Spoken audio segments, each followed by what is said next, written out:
పోలి స్వర్గమా? ఎవరి పోలి? అసలేంటి కథ అనుకుంటున్నారా? అనగనగా ఒక ఊరిలో ఒక ఉమ్మడి కుటుంబం ఉండేదట. అందులో ఆఖరి కోడలే పోలి. ఈమెకు చిన్నప్పటి నుంచి పూజలున్న వ్రతాలన్న మహా ఆసక్తి. కానీ ఆమె అత్తగారికి మాత్రం ఆమెను మించిన భక్తురాలు లేదనే అహంకారం ఉండేది. మిగతా కోడలను వెంట తీసుకుని నదీ తీరాలకు వెళ్ళడం, గుడికి వెళ్ళడం, దీపాలు వెలిగించడం చేసేది. కానీ పోలికి మాత్రం ఇంట్లో కనీసం దీపం పెట్టుకోవడానికి కూడా సరిపడా సామాగ్రి ఉంచేది కాదట.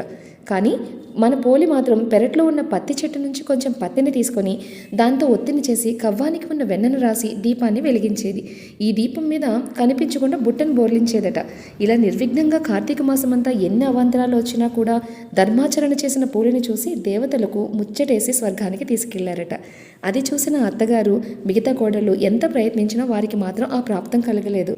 ఈ దీపాలను వెలిగించడం ద్వారా స్వర్గానికి చేరుకుంటామా లేదా అన్నది తర్వాత మాట. కానీ ఆచారాన్ని పాటించాలనే మనసు ఉంటే మాత్రం మార్గం దానంతట అదే కనిపిస్తుంది అని చెప్పడమే ఈ కథలో సారాంశం.